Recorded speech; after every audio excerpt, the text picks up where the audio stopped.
Halo teman-teman semuanya, kembali lagi di video kali ini bersama saya Sylvia Nasution. Di video kali ini kita akan membahas tentang dasar-dasar pengauditan, di mana kita akan mengupas satu persatu pertanyaan-pertanyaan yang sering sekali muncul pada dasar-dasar pengauditan. Untuk membahas lebih lanjut mengenai dasar-dasar pengauditan, maka ikutin terus ya video ini. Nah, untuk mendukung channel ini jangan lupa untuk subscribe, like, dan komen ya. Pertanyaan pertama yaitu tadi mengenai pengertian auditing. Pengertian auditing adalah suatu proses sistematik untuk memperoleh dan mengevaluasi bukti secara objektif berkenaan dengan asersi tentang kegiatan ekonomi dan kejadian-kejadian untuk memastikan tingkat kesesuaian antara asersi tersebut dengan kriteria yang ada dan mengomunikasikan hasilnya kepada pihak-pihak yang membutuhkannya. Selanjutnya, kita akan membahas tentang hubungan auditing dengan akuntansi. Pertama-tama kita akan membahas dulu apa sih itu akuntansi. Akuntansi merupakan suatu proses mengakumulasi data dan melaporkan informasi keuangan melalui kegiatan penjualan, pengklasifikasian ke masing-masing akun, pengikhtisaran, serta pembuatan laporan keuangan. Seperti yang sudah kita bahas sebelumnya, pengertian auditing. Auditing adalah suatu proses sistematik untuk memperoleh dan mengevaluasi bukti secara objektif berkenaan dengan asersi tentang kegiatan ekonomi dan kejadian-kejadian untuk memastikan tingkat kesesuaian antara asersi tersebut dengan kriteria yang ada dan mengomunikasikan hasilnya kepada pihak-pihak yang membutuhkannya. Nah, auditing dilakukan untuk memverifikasikan hasil apakah laporan keuangan mencerminkan peristiwa ekonomi atau transaksi yang terjadi dengan menganalisa bukti-bukti yang dihasilkan dari proses akuntansi, sehingga dari hasil tersebut sudah jelas bahwa auditing dan akuntansi saling berhubungan. Nah, yang selanjutnya terakhir yaitu alasan mengapa sebuah entitas perlu diaudit. Nah, alasannya karena sebuah entitas perlu diaudit untuk menurunkan risiko di mana informasi yang dihasilkan tidak akurat atau tidak mencerminkan realitas atau peristiwa ekonomi yang terjadi. Apa saja sih jasa-jasa yang diberikan auditor independen? Yuk kita bahas yuk. Jasa-jasa yang diberikan auditor independen terbagi menjadi 3, yaitu 1. Jasa asuransi atau insurance service, yaitu jasa profesional independen yang meningkatkan kualitas dari informasi untuk pembuatan keputusan. Jasa asuransi yang diberikan auditor adalah jasa atestasi atau attest service, yaitu jasa profesional yang diberikan auditor untuk memberikan keyakinan atas suatu asersi dibandingkan dengan standar, yaitu 1. Audit atas laporan keuangan. Yang kedua, atestasi terhadap pengendalian transaksi. Yang ketiga, review laporan keuangan. Dan yang keempat, jasa lainnya. Kita masuk ke jasa yang diberikan auditor independen yang kedua, yaitu jasa asuransi lainnya. Dan yang ketiga yaitu jasa non-asuransi. Itu jenis-jenis laporan auditor. Jenis-jenis laporan auditor ada terbagi menjadi 2, yaitu yang pertama ada yang disebut dengan jenis-jenis audit, di mana jenis-jenis audit itu terbagi menjadi 3. Yang pertama, audit atas laporan keuangan. Yang kedua, audit kepatuhan atau komplain audit. Yang ketiga, audit operasional atau operational audit. Nah, yang selanjutnya yaitu jenis-jenis laporan auditor. Terbagi menjadi tiga juga loh teman-teman, yaitu yang pertama, auditor independen. Yang kedua, auditor internal atau internal auditor. Yang ketiga, auditor pemerintah atau government auditor. Dan apa sih opini auditor atas laporan keuangan? Opini auditor atas laporan keuangan meliputi pengujian dari pernyataan klaim atas badan usaha untuk menyampaikan suatu opini yang wajar didasarkan pada kriteria tertentu. Biasanya prinsip akuntansi berterima atau disebut juga dengan AKU. Nah, selanjutnya kondisi yang membuat auditor melakukan opini. Apa sih kondisinya? Apa sih kondisi auditor yang mengharuskan auditor harus melakukan opini tersebut?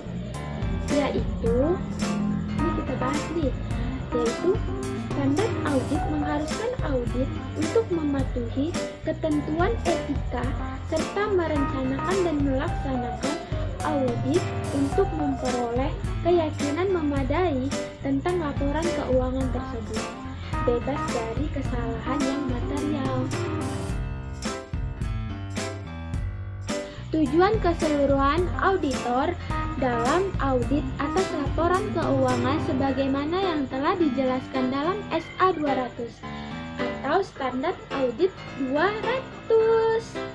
Nah, dalam melaksanakan suatu audit atas laporan keuangan, tujuan keseluruhan dari auditor independen adalah yang pertama, memperoleh keyakinan tentang apakah laporan keuangan secara keseluruhan bebas dari kesalahan penyajian material, baik yang disebabkan oleh keuangan atau fraud atau kesalahan.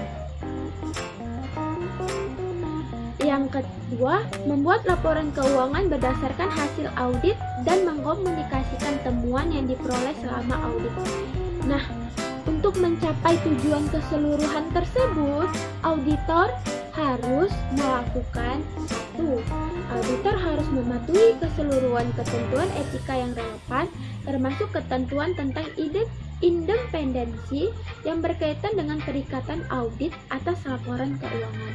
Yang kedua, auditor harus merencanakan dan melaksanakan audit dengan skeptisme profesional. Yang ketiga, auditor harus menggunakan pertimbangan profesional dalam merencanakan dan melaksanakan audit. Yang keempat, auditor harus memperoleh bukti audit yang cukup dan tepat untuk menurunkan risiko audit ke tingkat yang dapat diterima. Yang kelima, auditor harus mematuhi seluruh standar audit yang relevan dengan audit.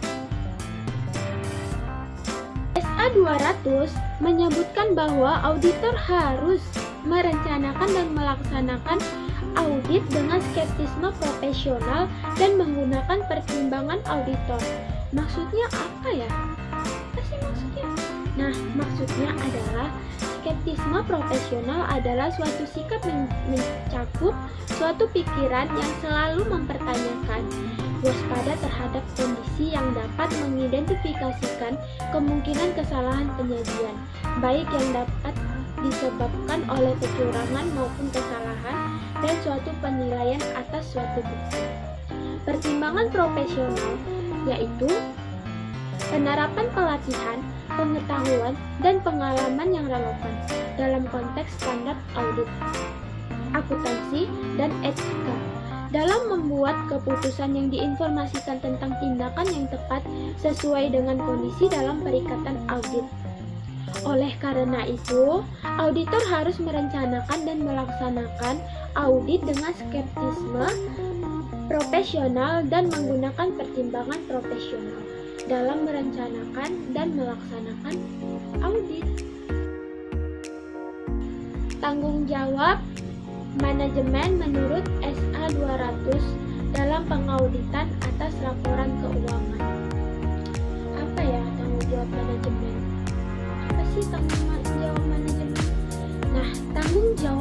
manajemen menurut SA 200 atau standar audit 200 dalam pengauditan atas laporan keuangan adalah untuk membuat laporan keuangan dan isi dari laporan keuangan merupakan asersi manajemen.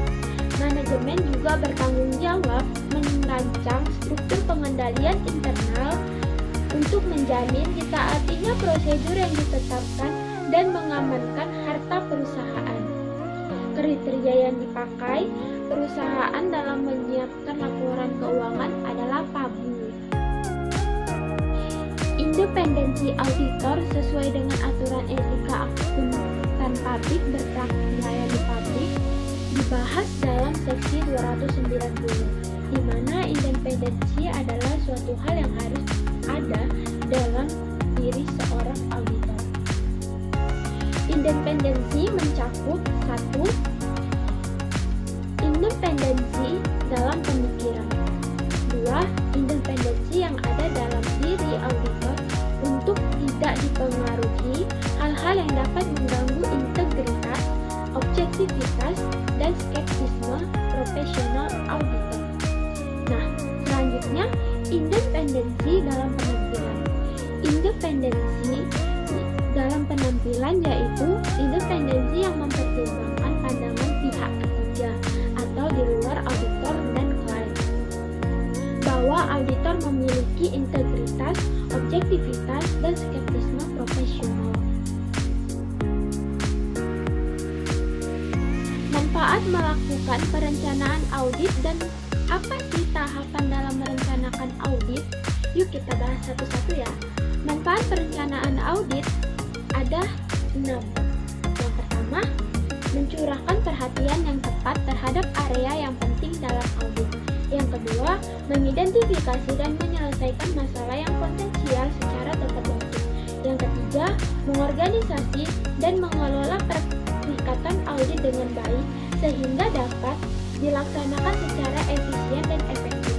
Yang keempat, pemilihan anggota tim perikatan dengan tingkat kemampuan dan kompetensi yang tepat dan memberikan penugasan pekerjaan yang tepat. Yang kelima, memfasilitasi arah dan supervisi atas anggota tim perikatan dan penelahan atas pekerjaan mereka. Yang keenam, membantu dalam koordinasi hasil pekerjaan. Nah, untuk mencapai manfaat-manfaat tersebut, kita harus melalui tahapan perencanaan audit. Tahapannya yaitu 1.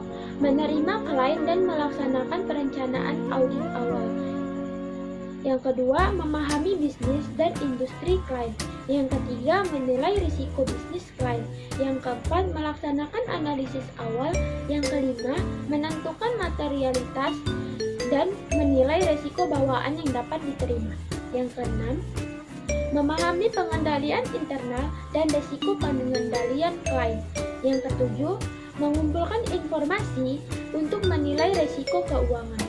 Yang ke-8, mengembangkan strategi audit keseluruhan dan pemrograman audit. Asersi manajemen sesuai dengan SA 315. Apa saja sih asersi manajemen yang ada pada standar audit 315? Asersi manajemen sesuai dengan standar audit 315 terbagi menjadi 3 asersi, yaitu yang pertama, asersi atas golongan transaksi, di mana dibagi lagi menjadi 5. 1.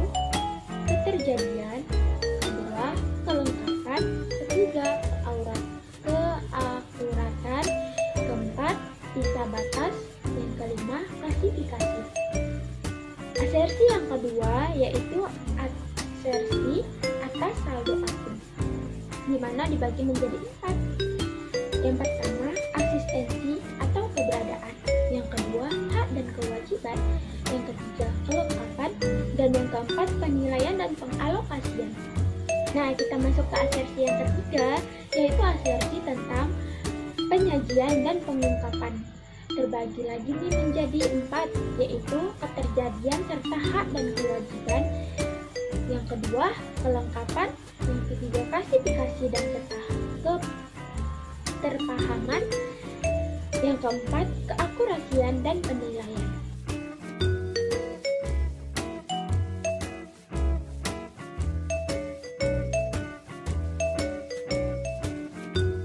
Prosedur yang harus dipatuhi oleh audit terdiri dari beberapa jenis, yaitu 1. Prosedur analitikal, 2. Melakukan inspeksi, 3. Melakukan konfirmasi, 4. Melakukan permintaan keterangan, 5. Melakukan penelusuran, 6. Melakukan coaching atau kelengkapan dokumen, 7. Melakukan pengamatan atau observasi, yang ke-8. Melakukan perhitungan ulang atau rekalkulasi, 9. Pelaksanaan ulang atau reperforming, yang ke-10. Teknik audit berbantuan komputer. Keandalan bukti audit. Keandalan bukti audit terbagi menjadi dua, yaitu yang paling andal dan tingkat keandalannya rendah. Di mana di sini terdapat dua perbedaan. Nah, perbedaan-perbedaan tersebut adalah di keandalan audit paling andal. Yang pertama, diperoleh langsung oleh auditor atau misalnya melalui observasi dan surat konfirmasi. Sedangkan di keandalan yang rendah, bukti audit yang diperoleh secara tidak langsung, misalnya permintaan keterangan.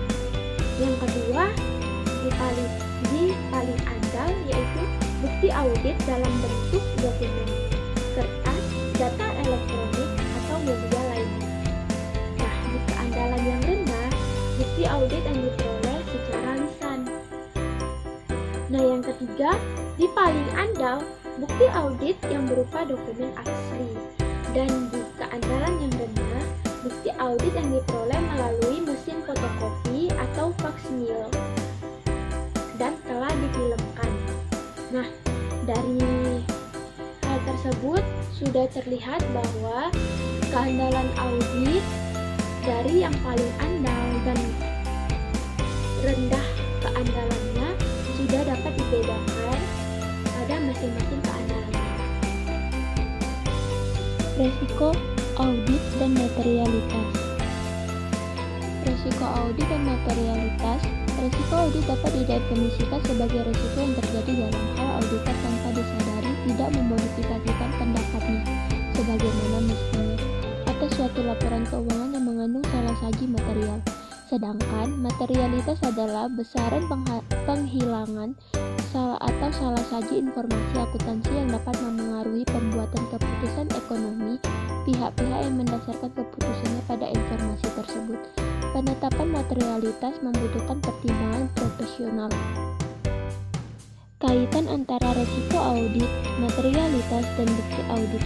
Kaitannya yaitu kaitan antara resiko audit material dan bukti audit dapat digambarkan dalam sebuah lingkaran besar yang masing-masing nilainya sama, di mana yang perlu diingat adalah jika satu bertambah, maka semua berkurang.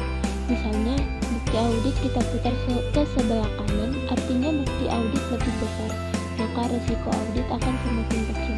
Dengan tingkat materialitas yang telah ditetapkan, bisa saja jika bukti dan resiko audit besar, maka materialitas akan semakin kecil.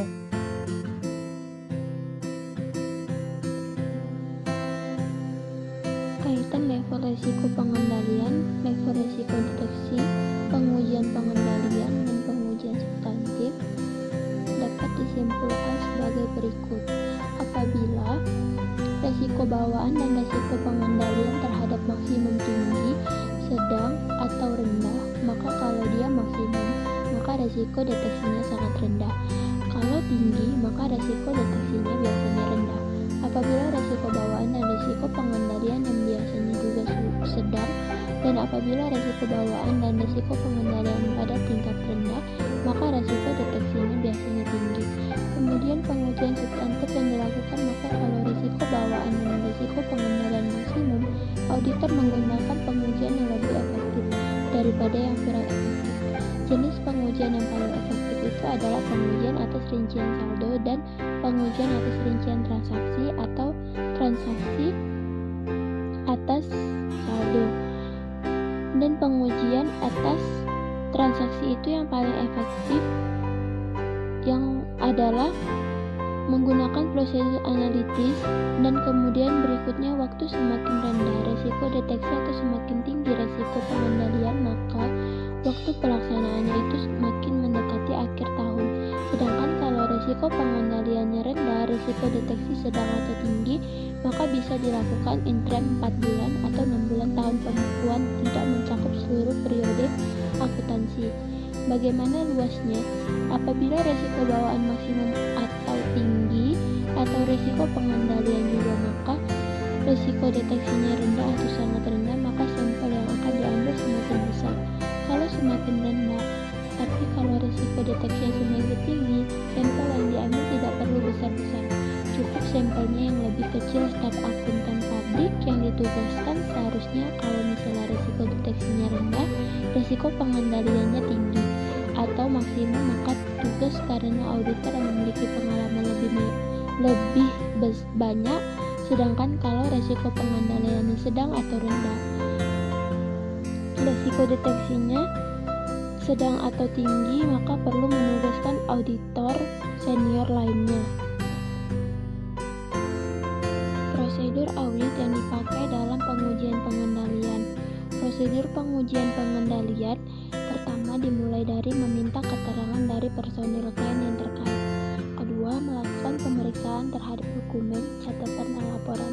Ketiga, melakukan pengamatan atas aktivitas-aktivitas. Yang keempat, melaksanakan ulang prosedur yang dilakukan klien. Nah, kita udah sampai nih di akhir video kali ini.